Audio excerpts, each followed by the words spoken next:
I want to show you something, and I know I'm not supposed to. It's supposed to be not walk around with the phone. We're supposed to be very still, but I want to show you this flag behind me now.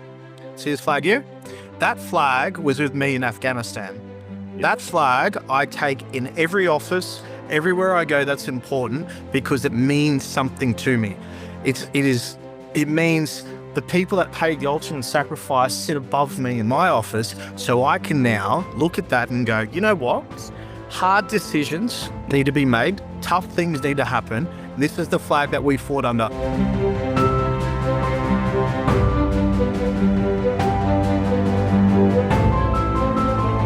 Good evening, everyone. Thank you for joining us, and happy Flag Day. It is a very important day on our national calendar, and we're delighted to have you for a special IPA town hall to discuss the importance of our national flag, some recent research we've released just today on the historical significance of our national flag. And we've also very lucky to have with us, given it is a sitting week in Canberra, two members of Parliament who have been fierce advocates for our shared values and for our national flag, Mr. Henry Pike and Mr. Phillip Thompson. They will hopefully be with us soon. They've been taken away momentarily on official parliamentary duties. So in terms of the order of proceedings for this evening, I'll give some opening remarks to set the context for the discussion today. Morgan will discuss the recent monograph that he has penned outlining the importance of the national flag. And then in due course, we'll hear from both Henry Pike and Phillip Thompson as they're able to join us, subject to their commitments in the Chamber of Parliament. So just a couple of points to make at the start. One of the reasons why we really wanted to have an event today and to mark Flag Day is because for Australia Day dramatically increase over the last few years. We've seen mainstream Australians start to push back against the overtures of the elites who have been dividing us and denigrating our national symbols. I just can't understand why we have a Prime Minister that refuses to stand in front of our national flag and only our national flag, because it divides us. And we very much know Australians want to be united around our national flag and our shared symbols. That's why they are so important, and that's why we wanted to have the event today. I'm very grateful to the work of Morgan Begg, our Director of Research, who's been prolific in his authorship of some very important works. You'll remember that he has written a monograph last year on Australia Day and why it should be kept on the 26th of January. And just today he's released, I think, a fascinating read on the Australian flag and really interesting parts about the history that some of which I'm ashamed to say I didn't know about until I had the chance to read the monograph released today. So what I'll do is I'll get Morgan to say a couple of words about the work that he's done and to tell us about the national flag and why we're so proud of it. Oh, thank you, Dan, and happy Flag Day to you as well. As you said, today we've released a new monograph, The Flag for All Australians, where I've done a deep dive into the history and the development of, a very important national symbol for Australia, which is our national flag. We know that some of us may know that it was unveiled on the 3rd of September 1901, which is the anniversary we're celebrating today. But the history of the flag actually predates Australia Day it predates that day by many decades, to the earlier decades of the settlement period. So from the very early decades of the colony, Australians of that era were striving to find these national symbols to show their appreciation for being in Australia.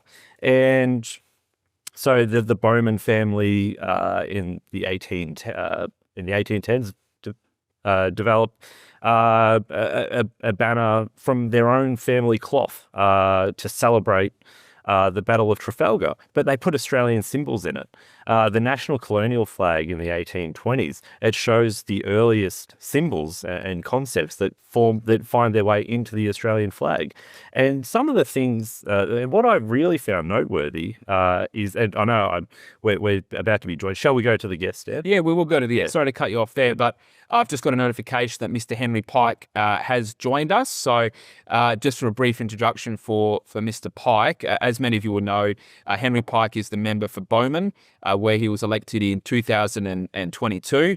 He's the Deputy Whip in the House of Representatives. And Henry really has been a leader on so many big debates. Many of you will have heard of Henry Pike through the Voice debate, where he was a fierce advocate for why Australia should not be divided by race. And most recently, and something that Henry Pike might touch on, is his legislation, private members' legislation, to keep Australia Day on the 26th of January, which is the correct day to celebrate our nation and our settlement and the beginning of modern Australia. So I'd like to welcome Mr. Henry Pike, and perhaps Henry Pike could provide brief remarks to the audience today.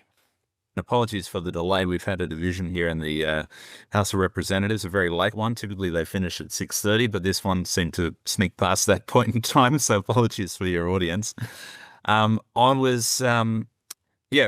thank you very much for having me on. And what a wonderful day it is to be able to celebrate our national flag. It's been quite an interesting day here in the Parliament, where we've had a bit of celebration around the national flag. But what I found quite interesting is that when you get a few on the Labor side or the Green side of politics, they'll often try to draw a relevance between our national flag and, of course, the Indigenous flag and the Torres Strait Islander flag. And now you find that they've got a greater focus on the wattle and other national symbols to try to draw a bit of a parallel between those different symbols. But I think that this bit of research here from the IPA, and I've been reading it this morning, is a really helpful contribution to the debate, because it demonstrates a number of key things. It demonstrates that this flag is absolutely an Australian icon because it has been created by the Australian people. To have 1% of the population actually submitting their designs, this isn't something that was imposed on the Australian people by the Parliament. It wasn't something that was imposed by Britain. This was a flag that the Australian people were actively involved in the process of selecting.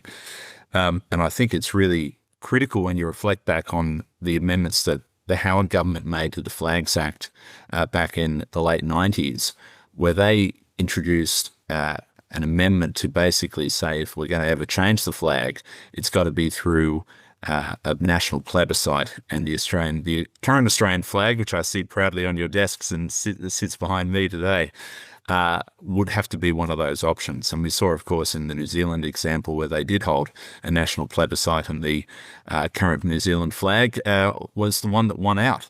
And I think that's a really important protection. I don't think it's any coincidence that the Australian flag has been able to be protected over so many years of changing political fortunes for the conservative side of politics in this country, because there are a lot of people in this building who do want to change our flag, but they know that to do so, they have to take it to the Australian people. And that's really where my Australia Day bill, which I've introduced to the Parliament, comes into its own. I want to offer that same protection that we provide for the Australian flag to Australia's National Day. So my bill, which I reintroduced this week, last term I introduced and it didn't go very well. We didn't get it debated, didn't get on the agenda. This year I'm trying to get a bit more momentum around it and to try to force and shame the Prime Minister into allowing us to have a proper debate on it.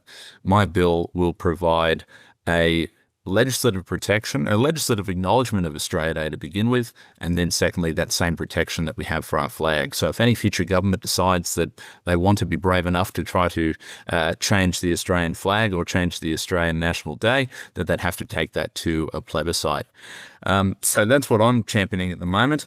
I completely agree with your research here, and certainly my feel in the electorate is that 71% believe that they support the Australian flag. I think it's even higher probably in my electorate. I certainly love when we get out into citizenship ceremonies in Cleveland in my electorate, and just the look of joy on people's face when I present them with an Australian flag after they've just become an Australian citizen. And it's all creeds and colours. And all around the world, people look at that flag and admire what it represents. And I think we should be doing all we can to promote it and protect it and to educate people about it. And for the IPA to introduce this research here, I think it's just a wonderful contribution. And I'm looking forward to giving this out to people in my electorate and helping them understand exactly how we got to have this flag in the first place. Well, thank you. And I really want to again say thank you for taking the time. I know it's very busy with your official duties in Canberra, so we really appreciate it. I wanted to ask you, you had an initiative, I believe, which was to get a flag. Was it to every household in your electorate, or you had some undertaking to do that? Can you tell us what that initiative was and how it's been going?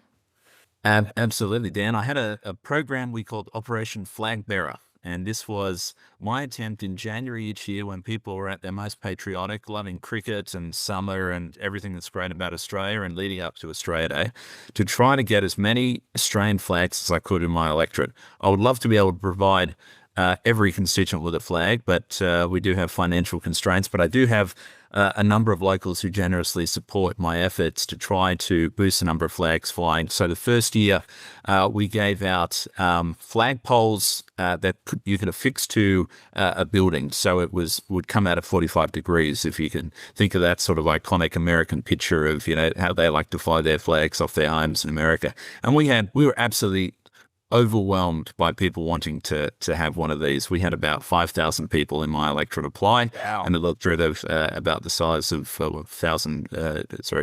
120,000 voters, and 5,000 of those people applying to put this on their property. Was great. The next year we had we were giving out car flags. We thought we'd try to get a little bit more, spread it out a bit more, and see them out on our streets, and that went incredibly well as well. This year we're still working out what we're going to do. We want to make it bigger and better. But I tell you what, the take up, the appetite from the Australian people to embrace their flag, I think is wonderful. It's wonderful to see, particularly in my electorate. I love seeing it, and it's it's good that when you do head into those big national days, that people are showing a real interest in getting around the flag. So I'll do that as much as I possibly can. And of course, it was Howard who brought in the concept of having electoral officers and giving MPs the opportunity to give out flags through their allowances. And I thought that was a great initiative. And I still, a day doesn't go by when someone doesn't come past and demand an Australian flag from me. And I try to facilitate that as much as I can. Yeah, no, it's a great initiative. I hope a lot more people adopt it. I mean, I was, as many know, I was a candidate in the election, and I have to say I made a sneaky commitment to get a flag to every household, and I very happily borrowed that from your initiative as well, and it went down very well, I can say. Well, we've had about 50 questions come in over the last couple of days from the audience. So what I might do is put a couple of questions to you, and if you don't mind responding to them, and maybe we can have a bit of an open-ended chat. So one of the themes of a lot of the questions is the declining, or what some people perceive as maybe declining patriotism and pride. The perception is that younger people don't necessarily have that pride or understanding of our history. One of the questions here from Philip, and I assume it's not Phillip Thompson who's put in a question, although maybe he has. He says, how do we convince people that patriotism and pride in our flag and the best bits of our history and culture are good things? I would say education is probably the starting point, but interested in your views, Henry, on that. You're dead right. I think education does play a big part of it. But education has always been a little bit weak on this issue, I would say. And Dan, we're probably the same vintage. I remember when people of my era learnt about World War One, it would always be, you'd do the basics on Gallipoli, you'd learn about Simpson and his donkey. You would learn nothing about Monash. You'd learn nothing about the great victories on the Western Front. You'd learn very little about the Second World War. You'd actually, in my time at school, and I went back through both public and private systems, I actually learnt very little Australian history. Most of the Australian history I picked up was stuff that I read off my own back. And I just think that it's gotten worse as the years have gone on. If you look at the way that the Americans do it, and even the British do it, they absolutely revel in the story of their history. And it's not just all, patriotic stories. It's the stories of where the country has gone in the wrong direction, or the countries, the stories of, in the American context, the great stories of those American Indian leaders who, fought against European expansion. So, and they've all been absorbed into the broader American story. I really think that the key to it all is getting that Australian history right in our schools. But of course, you can't just rely on the government to do it all. I've come to the right forum when I'm preaching that. I know in an IPA setting, it's got to be a responsibility on parents to try to convey that to their children, and for people to convey that to others within their community. And people will have different ways of doing it. And I know a lot of volunteers within my local RSL do a lot of work within schools and trying to get that message out there. But I think it's absolutely critical that we make sure that people have just a greater awareness of Australian history. And I think patriotism will actually flow naturally from that. We don't have to get too prescriptive about it. I think one of the things about Australian sort of patriotism is it is a bit different to American. It's not as, I guess, showy. It's a bit, quieter, and I think that's perfectly fine. But we have seen a lot of pushback recently, which I found very interesting. And I can't remember if you were on the call at the time that I said this, but we've been tracking attitudes towards Australia Day now for about 8 years. And it started off about 8 years ago, close to 70%. And then basically it's been, in trend terms, declining for many years. And then last year it shot back up to about 69%. And including among young people, really shot up a lot. So I think what we've seen is a surge in support. You might remember some years ago, Anzac Day was waning in support, and there were people saying it's going to die off and it's a thing of the past. And that's, you look at the crowds, they've come right back. And again, for our flag, I think a lot more people are realising that a flag is not just, pieces, not just colour on fabric, but it represents something very important about the Australian way of life. I'm just interested, because your electorate would be considered sort of an outer suburban electorate full of, very, what I would call real Australians. Do you sort of get the sense that there's this pushback that's building in momentum among the mainstream of our society? I've certainly picked that up in my electorate, and I think, you would have seen it in the voice result as well. But I think that's just a little taste of what people are saying to me, and the amount of objection that I get whenever you see the Prime Minister standing behind, just or in front of just an Indigenous flag, or being in some context where he's got the flag order incorrect. The amount of emails I receive from people who get upset by these sort of things, and it's I think that's I've certainly noticed in my time, just in my 4 years in the Parliament now, a growing movement within the mainstream of my electorate. And these aren't people who are party members or who are, IPA members. These are people who are just mainstream Australians, who are, school teachers or firefighters, who are just picking up a concern around the denigration of our Australian symbols and wanting to stand against it. Yeah.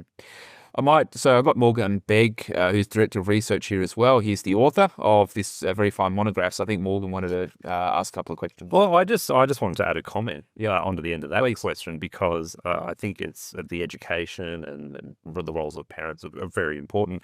I think you deserve some credit, Henry, for showing the sort of political leadership that's necessary for showing, for building respect for things like these national symbols.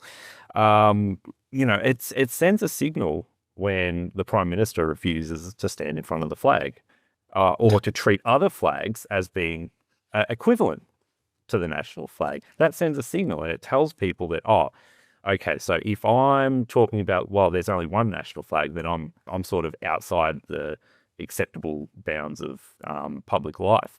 And so what I really like about what you're doing is you're showing at a local level, no, it's okay to love your flag. It's okay to show appreciation for this unifying symbol, and you can fly it with pride, and that's happening, because ultimately underlying this is the fact that we have the data. Most Australians support the flag, and they support having one flag, and it's just about what are the permission structures around actually showing that. I might ask you a question, Henry, based on some of the questions we've got from our members. So one of the things that obviously gets people fired up that Morgan mentioned then is the free flag thing. The other thing is that desires to change the Australian flag have always been an elitist predilection. Paul Keating was sort of a standard bearer of we've got to change the flag. But as you said at the start, there were this competition held in 1900 to design the flag. So it was a product of the community, which is one of the reasons why it's stuck. I'm interested because you're really in the belly of the beast in Canberra and you'd come across this pretty much all the time. Do you sense that there's momentum within the political class and Labor and the Greens to change the flag? Do you think that might be something that comes on the agenda, or are they even able to understand and read the tea leaves on this one? I think that there's definitely a split within the other side of the chamber here. I think there are definitely some hardcore ideologues within the Labor movement, and particularly a lot of the newer MPs who've been elected on that recent landslide and feel as if there has been a shift in Australian culture off the back of that, and feel emboldened and feel that even in this little comments that you pick up in committee hearings or, little comments in the corridors where people will express concern, for instance, with my colleague Phil Thompson's, motion that we should outlaw burning of the flag. And the sort of sense is, oh, that's sowing division. Oh, isn't that terrible to put forward something like that? Something that, I'm sure 99% of the Australian population would agree with if asked. However, I think there are a lot of older heads within the Labor Party, I'll give them credit where credit's due, who I think have a better read of where the Australian population are and are thinking, even though they may personally hold out hope that one day there might be a change in the Australian flag, that they're not going to happen anytime soon. What was interesting was when I was researching my Australia Day bill, I went back and read Hansard back when Howard introduced those changes to the Flags Act to offer the protection of a plebiscite. And a lot of the contributions from the Labor members there were actually saying they wanted to change the flag, but supported the concept that it should be done through a plebiscite. I believe one of those was a very young Anthony Albanese, but I might have that wrong. I might have to go check that. Certainly, he voted for the changes though. Mm. Well, it would be in keeping with his, yes, for sure. So it would not be a surprise. Look, you mentioned the burning of the flag, and Phillip Thompson has a motion, I think, actually to criminalise the burning of the flag. And you said a lot of Australians would support it. And you've asked, well, we did ask what Australians' view are, and most of them do support the criminalisation of the flag. 77% said they want the burning of the flag to be made unlawful. And a lot of people will say, oh, isn't that just the oldies, the boomers and so forth, who are just thinking about the nostalgic good old days? But the numbers were the same for 18 to 24-year-olds. Really? So, yeah, it's really interesting. Like, we hear about this generation woke and things like that. And I've got a lot of concerns about, younger children and coming through school and university. But look, when you look at Australia Day, when you look at their attitudes towards political correctness or our shared symbols, there's a lot to be hopeful for in what they're telling us about what their beliefs are. So, yeah, 77% want it to be against the law to burn the flag, and 63% want people put in jail for doing that. I've got to say, I don't know whether people should be put in jail for it, but I do think it should be criminalised. I'm just interested in your perspective, Henry. What are your thoughts on the criminalisation of burning the Australian flag? I'm a big believer in freedom of speech and, freedom of the protests and everything else. But I think when you get to the point where you're burning the Australian flag, I do believe that should be outlawed, and I don't necessarily think there should be a jail sentence involved in it. I'm intrigued to hear that such a high percentage think so. But I agree with Phil Thompson. I think that this, we need to send a clear message that we're not going to tolerate that. And I think the police around the country would actually welcome that as well. I'm sure they want to take action when they see that sort of behaviour undertaken. So I'm encouraging Phil to go further than a motion. I want him to bring a bill forward, and let's make it a federal crime to destroy our the flag that represents our federal system. I'll ask you one more question from the audience, and then Morgan might have another opportunity to weigh in. Yeah. So the question here, and you sort of alluded to this before, and Morgan's done a lot of work on this, so feel free to jump in, Morgan, as well. A question from David, which was, how and when was the Australian flag designed and adopted, and how should it be flown? He sort of gets into some of the technical details there. But let's just talk about how and when was the Australian flag designed and adopted, because I think it's a fascinating story of how the community sort of developed this. So if you have some thoughts on that, Henry, maybe you could share them, and then I'll get Morgan to delve into it a bit more. Well, having read Morgan's report this morning, I think he'd be more of the expert than I am. But I think, just that the foresight of our founding parliamentarians to go, right, we need to have a symbol which recognises Australia and to put it out to the Australian people, not, asking a select group of elite artists in Melbourne or wherever else to come up with their best design, or writing back to, the powers that be in England and asking them to come up with something that would do us well. Morgan, I more about this than I do, but just the idea that was done. And what I love about it was that it was done so quickly. You would never see the federal government move that quickly. It would, if we were running a national flag design competition in 2025, it would take you to 2050 to get even the submissions finished, right? It would just never happen at that pace nowadays. Yeah, exactly right. I think we'd get to net zero first before we get to flag. So you don't have to comment on that, though. So, Morgan, do you want to? Yeah, I'm happy. I'm fascinated by the history of it. Yeah, definitely. And I'll just back up just slightly. So, throughout for about 80 years before Federation and the unveiling of the flag, Australians are developing their own proposals for flags to represent Australia.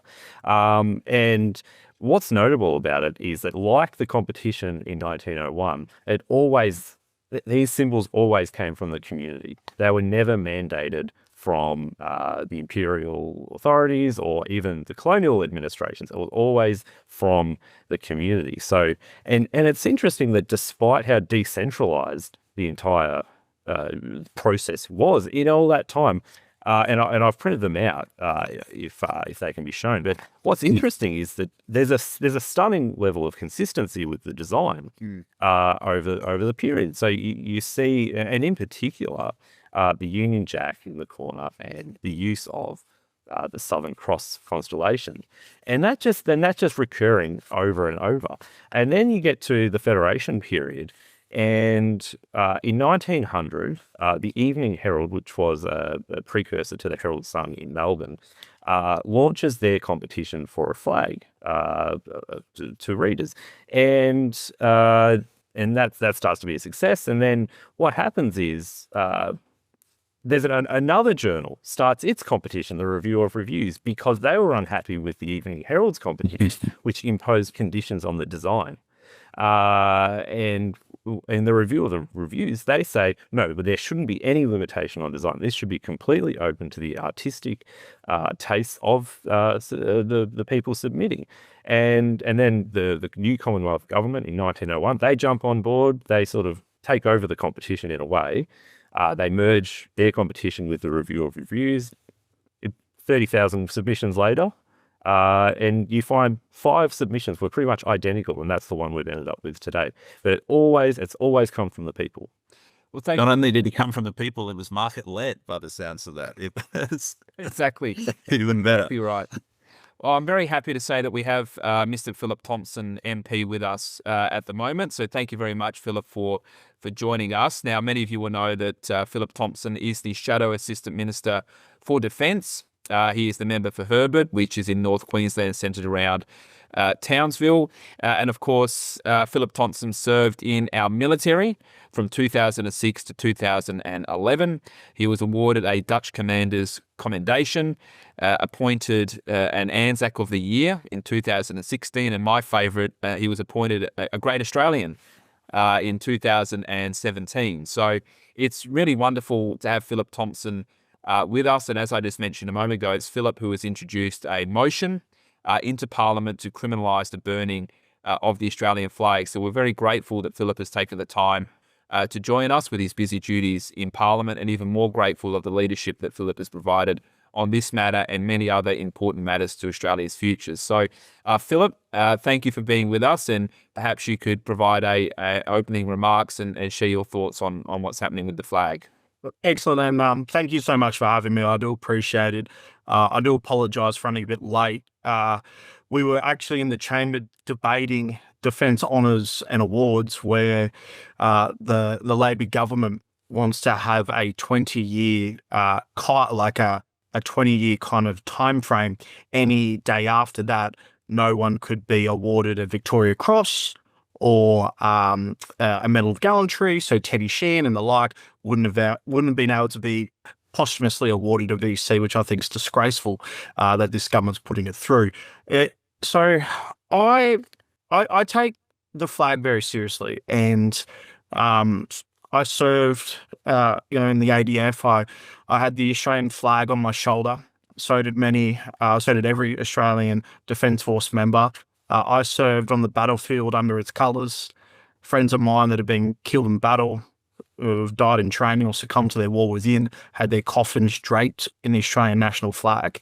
And I've seen disgraceful, despicable acts around this country for far too long, where these thugs, these grubs, are lighting the Australian flag on fire.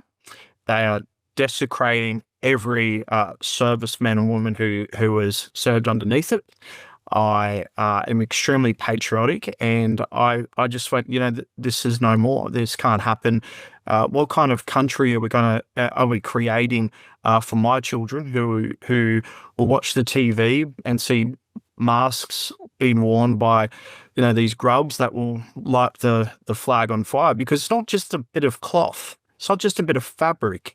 It is the glue that brings our nation together under one flag for all Australians. And for it to be desecrated or lit on fire, you should face jail term. And if you are not an Australian citizen, you should be deported. And I've had long conversations with good friends of mine like James Patterson and some good libertarians who, that I thought may have been like, if you own the property, it's your property. But James said to me, he goes, mate, this is extremely important. And I look forward to hearing about your motion. And it's been widely supported by the community. Most Labor people supported it. There was a few that spoke against it, but my plan is to make it into a bill, and the coalition take it forward as this will be our policy going into the next election, to make it a criminal offence to burn or desecrate the Australian national flag. Yeah, wonderful. Thank you, Philip. We have had those debates here at the IPA about the freedom of speech and protest angle, which I very much respect, and we have various views. But, certainly, I mean, you don't need me to tell you this, but certainly the community is with you. I was talking to Henry just before about the polling on that, where 77% support making it a crime, 63% want them put in jail, and I think it was 2/3 that support your view on deporting non-citizens who engage in that act as well. So thank you for your leadership on this issue. I do want to get your thoughts on the three flags matter as well, where we have the habit of the Prime Minister standing in front of the three flags rather than just our national flag. What's your perspective on that? So my daughter's Australian Aboriginal, and so I've thought greatly and in depth about the Voice campaign, about the three flags, and I led the no vote in Townsville. And I led the no vote in Townsville because we should not be dividing this nation based on race, and it was completely and absolutely the wrong move. I look at our three flags and go, one flag is for the Torres Strait Islander people, one flag is for Aboriginal people, and then the Australian flag, the Australian national flag, is for all our people. I stand behind one flag, and I will raise my daughters to do the same, because whilst my daughters will grow up and learn about their history and their culture, which I'm fully supportive of, they will know that this flag behind me over my left shoulder is the flag that brings us together as all Australians. Not one group, not just one sector, for all of us. Mm. And just to build on that, and also get Henry Pike's views on this as well, if we could. I was talking before about how there's growing support in the mainstream for Australia Day. We had heard talk many years ago that Anzac Day was going to die out, and that's come back very strongly. And then support for our flag. A lot more Australians are flying the flag on their homes or on their utes and elsewhere. And I think that there is, firstly, a lot of pushback, but secondly, can you talk to us about the importance of shared symbols? Because we hear this refrain that who cares about the national flag? It's just colours on cloth. Who cares about Australia Day? It's just another day on the calendar. But these symbols mean something more than that, don't they? They absolutely do. And, Henry Pike and I are good mates, and I will support him through his bill in enshrining Australia Day, and it's absolutely long overdue. The flag is not just a bit of cloth that you can light up. It's not just a day because it's Australia Day. It's not just Anzac Day where you look over and see a veteran and say, "Oh yeah, good job, mate." That's not the fabric of this country. And I believe that veterans, Defence Force members, have paved the way for the freedoms that we enjoy today, and have fought in hard-fought battles, have been killed on operations, have died in training, succumbed to their war within. And so when I see the flag, I see my mates, and I look at it and I go, I will every day honour you the best I can, then fight for our values and our freedoms. And I look at days that are not just a day on a calendar, but they are something that need to be enshrined into law. That, that I was horrified when an email went out and said, "Oh, if you don't want to commemorate and then be involved in Anzac Day, you can work and you just get another day off." It's not a day where you take off because you want to go to the beach. It's a day where you stop and go, you know what? Our lives would be so much different if it wasn't for our brave men and women. Australia Day, stopping and pausing, going, geez, our country's great. We should be so proud of our nation. Give me that flag. I want to walk around with it. I want to have a beer with my mates. Like, we need to be proud of our national identity, and I'm going to fight for it. And we're going to make sure that people who absolutely feel the same way don't feel like they shouldn't, don't feel punished, don't feel labelled. We got to make sure that they're our people. Most of Australians get the support they need to celebrate our most precious days. Yeah, it's such an important point about the political leadership and cover that it gives.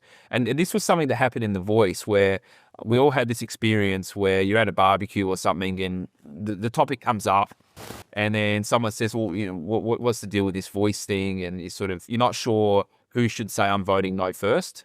But when someone says, I'm going to vote no for whatever reason, then 7 other people say, oh, yeah, look, I don't like it either. It's exactly the same with Australia Day or with the flag, which is you go, well, should I put the flag out? I'm not sure.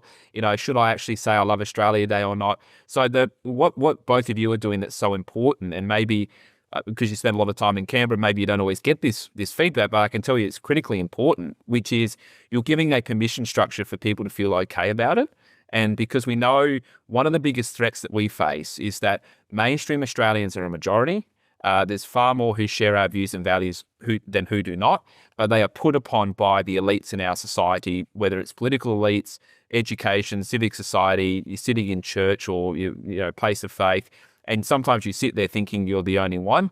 And what this leadership does, it says you're not the only one, and it's okay to say you're proud of our country. So I might just get Henry as well, just to build upon that and share his thoughts as well.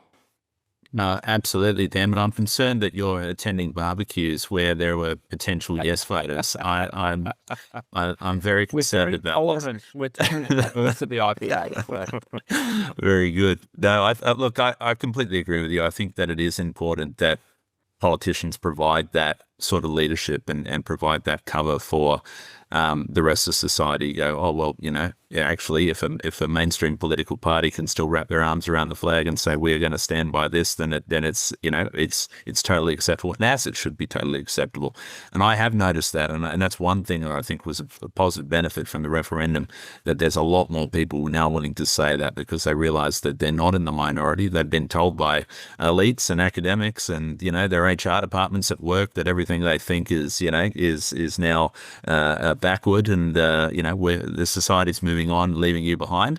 Well, guess what? That's not the case, and I think it's really important that we continue to promote the flag wherever we get the opportunity, because it is a shorthand for everything that Australia stands for. We haven't got time every time we meet to discuss all Australia's history and everything that it stands for and everything that's happened under that flag. We just have the flag that represents it, and that's why I have it in every room in my office here in Canberra, and every opportunity I have to fly it, I do so.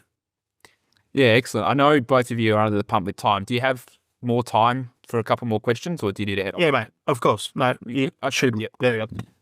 Well, let's stay hard, and then we'll say no. Then you got to go. Yeah, the bells are ringing. Yeah. Look, I'll ask one, and then I think Morgan wants to jump in too. So I want to ask a question about the flag that as it relates to new Australians or new migrants that come to our country. And this is something that I think is really important, because we have among the highest share of our population that's foreign born. I actually think it's the highest of any comparable nation. It's about 1/3. New Zealand are just below that, and actually Canada, UK, and US are actually quite considerably below that. So my view is that it's especially important in Australia that we have shared symbols for new migrants to integrate into, and they need a majority culture. Like, they need to know, what are the expectations? How do I become Australian? Because so many of them are eager to embrace the Australian way of life. I'm very interested, both of you as local MPs, you would attend citizenship ceremonies, you'd have the opportunity to interact with newcomers to our country and to your electorate. Very interested in your perspective of the relationship between the flag, our shared symbols, and migrants who are coming to our nation. So maybe Philip could jump in first, and we'll jump over to Henry. So my job at the citizenship ceremonies, and it's been my job for the last 7 years, is I give out the flag. So with the council that runs the citizenship ceremony, they will give out a bag, and I'll have, a chocolate, a Tim Tam, or some Vegemite in it. My job is the flag, and I haven't wavered from it. I do not compromise. I don't care if every councillor decides to rock up and state members decide to show up. My job as a federal member, apart from delivering the minister's speech, is to give them a flag. And I give them that, and I look them in the eye, and I tell them how important it is. And by the end of it, and at the end of the ceremony, they all come back, want a photo, tears in their eyes, and they're like, "This is my home," and they hold it.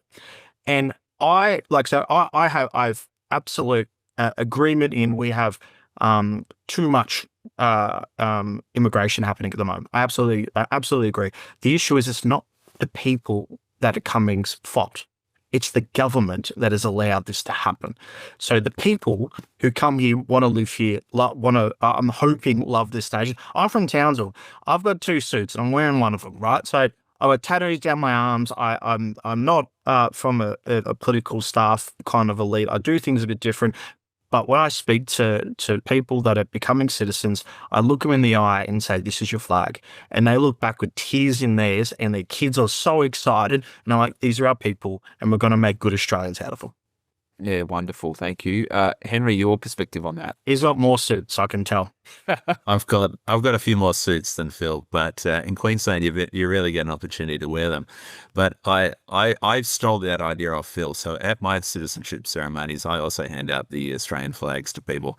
And can I tell you, it's an absolute, stampede of new citizens and their kids and their loved ones that they brought with them, who are running to me trying to get a flag. Everyone who's becoming an Australian citizenship ceremony that I've encountered makes a great Australian. These are people who are absolutely committed to the country. And they respect, I think, the flag a lot more than, some of those probably across the aisle from Phil and I in the parliament. And they have a greater understanding of what it means. Because at the start of the citizenship ceremonies in my area, they list out the countries of the people who are there, where they've come from. And often it's over 100 countries. And you hear some of these war-torn places and you just think, my goodness, man. And I talk to them about the journey that they've been to get here. And they have a love for this country and what this country stands for that is second to none. Yeah, wonderful. Thank you. I don't know if Phil can see, but just for the benefit of Phil, I've got my colleague Morgan Begg, who's our Director of Research, who authored the monograph that we released today. Morgan wanted to ask a couple of questions. Yeah. I was interested. I mean, we get questions all the time from our members about, what can we do? And I thought this would be a good opportunity to ask both of you. We've heard from a member who they've observed that their local council, they're flying all the flags. They've got the multiple flags up, and they're not happy about it. And they want to do something about how to go about resolving this issue in their mind. Do you have any advice for what people can do in that situation if they're not happy with what the government, or local, state, or federal level is doing in their area? Yeah, move to towns, or we don't do that. But if you're in the leafy suburbs of Victoria, it might be different. But you got to. My view, and it is coming from a regional area where it's different, is we stand up all the time and be counted. We are so strong together And everyone, like you were saying before, everyone thinks at the barbecue that they're the minority and don't want to talk about it. You should be proud of who you are, and you should be proud of, like, you're allowed to disagree. That's the great thing about a democracy. You're allowed to not agree with each other, and you should do it respectfully. But I don't think that we should be ashamed to be Australian. I do not think we should be ashamed of our flag. I do not think we should walk on eggshells because you've got a prime minister or a state government or a council that says something different. Like, in what world does any other country, apart from what's happening maybe in the UK now, that you wake up on a Wednesday morning and go, I love this country, but I can't tell anyone about that because that might upset a minority or a small group of people that don't love it like I do. But we have to be proud and come together. And I think the IPA does a great thing of bringing all like-minded people together, because without groups like you or members and senators that have the same way of thinking, mate, we'd be going backwards, absolutely going backwards. And the left-leaning organisations and governments, they have 25 of us, 25 of you. They have different groups that splinter off to infiltrate or to change or to bully or to whatever. We just got to be strong. And I think we're stronger under one flag, one group, and together, so we can fight off this extremism. Yep. I think, well, very well said. And you mentioned before about, the number of Australians who have fought and died under the Australian flag. And there's a very, very pernicious argument that has been raised. You mentioned Paul Keating. He was a very big proponent of this idea that, well, actually, Australians never, in earlier wars, Australians didn't fight under the flag. They fought under the Union Jack of the United Kingdom. What would you say to that? I would say that I don't like that. Like, I'm just trying to think of a nicer way to it without using four-letter words. But I don't like it, and the reason I don't like it is because a brave person doesn't sit in Parliament and send those to war. That doesn't make you brave. Doesn't make you strong. Doesn't make you something that you're not. The people that fight for this nation, and whether I was out with a World War II veteran in Townsville recently at Victory in the Pacific 80, so the 80th anniversary, and they had this big Australian flag and they were crying looking at it. So I do think that so I'm getting all these phone calls. I do think that it's wrong to think like that. I also think that the more than 20,000 people that signed my petition in 2 weeks would also disagree. Yep. And just for the record, the argument itself is actually wrong. Yeah, completely. Australian soldiers did fight.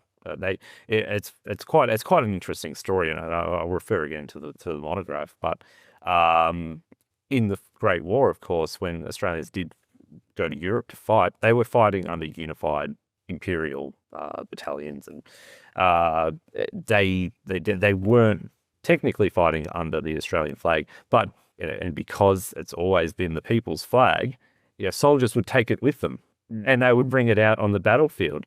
And this is and the fact that this isn't appreciated or understood is just so wrong. And that's why for the front cover of the monograph, I've actually used a very iconic picture, a painting by Alfred Pierce of Lieutenant Arthur Hull, who is standing astride a German battle encampment sort of structure, and he's waving the Australian flag to signal to his fellow comrades nearby.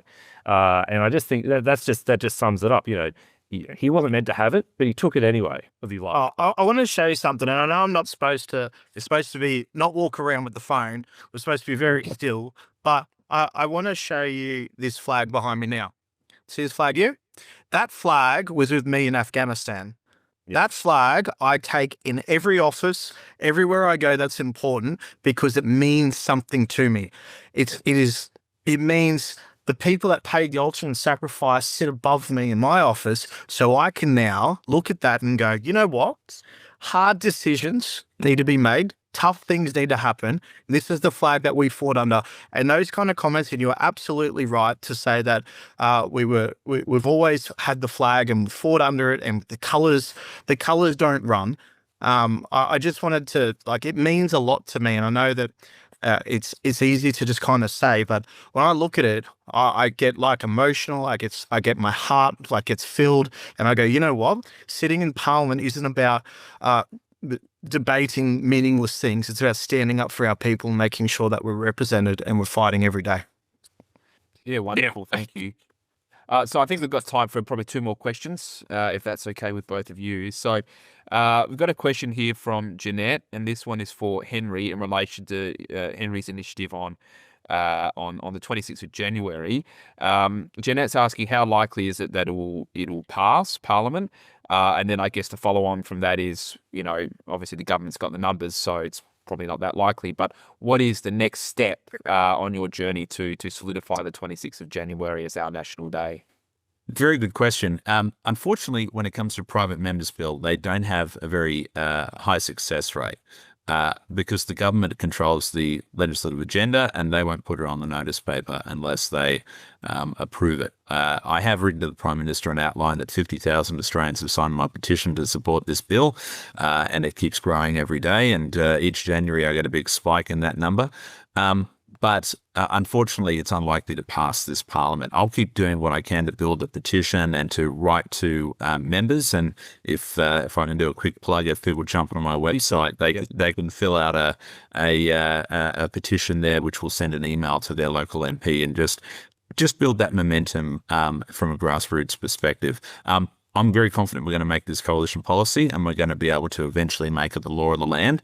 And I don't think they're going to be brave enough to try to change Australia Day before we get the opportunity to do that. So I'm very confident it will be legislation one day. It may just have to wait till another Parliament, one that's a little bit more friendly to, the concept of enshrining Australia Day. Thanks, Henry. And I'll go to the last question to Philip. We've had a few questions here from our members. I was just saying before, we had about 50 or 60 questions that were submitted. So there's been a lot of interest in this chat today. And one of them here is actually about, it sounds like a technical question, but it's something that I get a lot and I actually don't know the answer to it, which is, what are the protocols around the Australian flag and how it is supposed to be flown relative to Aboriginal or Torres Strait Islander flags? My memory is that something had changed in 2020 or thereabouts, although I could be stand to be corrected on that. But just interested in the protocol on that matter, if you're able to talk to that. Thank you. It's very important. It comes to my office quite regularly. And I think Henry just made a really good point. If you also want to sign my petition, I'm making a criminal effect to turn the flag, philthompson.com.au. Please go to the website. But if the flagpole is has 3 points and one is the highest, the Australian flag flies at the highest point. If it could be perceived that the middle row out of the 3 flags is high, it sits in the middle. If they're all equal, it sits on the left. So there's been discussions, there's been little changes and things like that have popped up over the years. But if all flagpoles are equal height, the Australian national flag's on the left. If there is one higher, the Australian national flag goes to that position.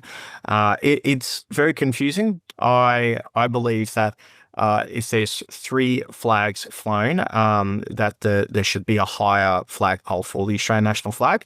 And if I was to wave the magic wand, there'd only be the Australian national flag flown. So I think that's kind of where I sit. I've got a better protocol that I'd like to implement, if that's all right, Dan. I'll float it here and see what your members think. If there are 3 flagpoles, let's fly an Australian flag from all 3 of them. I have to disagree with that. And I think that's a great note to end. And I reckon we'll do a straw poll of all the participants. Henry, stop trying to hijack my part. I didn't hijack your part. I think it'll come out at 110%. Yeah. So thank you both for joining us. Really appreciate it. And I know it's very busy in Canberra for you both, so really appreciate you taking the time. And I know that our members, and then but not just that, millions of mainstream Australians are really grateful for your work because, like I said before, the political standard bearer in these cultural debates is absolutely vital. I was a candidate for the Liberals at the last election, and I could see a lot of people would feel demoralised in the community because they go, there's just no one speaking up or standing out. And that is, in my view, one of the biggest risks that we face as a country. So we really appreciate your work and your leadership. And I'll just say again, so Henry Pike is henrypike.com.au. I just had a quick look there. You've got 52,958 signatures. So let's get that a few thousand more on there. And Phil Thompson is at philthompson.com.au, where you can see Phil's survey there as well. So thank you both. Really appreciate your time and keep up the good fight in Canberra. Thanks, mate. Thank you.